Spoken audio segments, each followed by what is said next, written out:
رسول اکرم صلی اللہ علیہ وسلم نے توبہ کا جو طریقہ بیان کیا ہے، سیدنا ابو بکر صدیق رضی اللہ تعالی عنہ کو جو بات سمجھائی کہ توبہ کوئی کرنا چاہتا ہے تو کیا کرے، اچھا سا وضو کرے، وضو کرنے کے بعد 2 رکعتیں پڑھے، 2 رکعتیں پڑھنے کے بعد اپنے رب کے سامنے ہاتھ اٹھا دے۔ اور جب انسان اپنے رب کے سامنے ہاتھ اٹھا لیتا ہے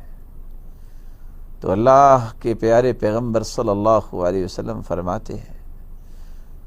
صحیح الجامع کی روایت ہے، ان ربکم حیی کریم یستحیی من عبده اذا رفع یدیہ الیہ ان یردہما صفرا خائبتین۔ بندہ مومن جب ہاتھ اٹھاتا ہے، گناہ بندے نے کیا ہوتا ہے، حیا رب کو آ رہی ہوتی ہے کہ میں اپنے بندے کو جو توبہ کرنے والا ہے اس کے ہاتھوں کو خالی واپس لوٹا دوں۔ نہیں، اللہ تعالیٰ اس کے ہاتھوں کو خالی واپس نہیں لوٹاتے، بلکہ رسول اللہ صلی اللہ علیہ وسلم نے فرمایا، اس وقت اللہ رب العزت فرماتے ہیں، علم عبدی ان لہ ربا یغفر الذنوب، میرے بندے کو پہچان ہو گئی ہے کہ اس کا کوئی رب ہے جو اسے معاف کرنے والا ہے۔ عبدی عبدی اعمل ما شئت فقد غفر لک۔ پھر اللہ رب العزت اپنے بندے سے مخاطب ہوتے ہیں،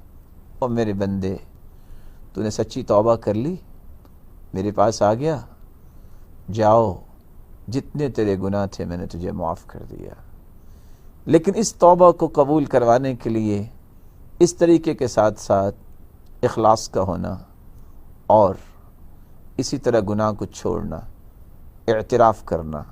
شرمندہ ہونا، اور عزم کرنا کہ آئندہ سے نہیں کروں گا، اس طرح کی دیگر شروط کا خیال رکھنا ضروری ہے۔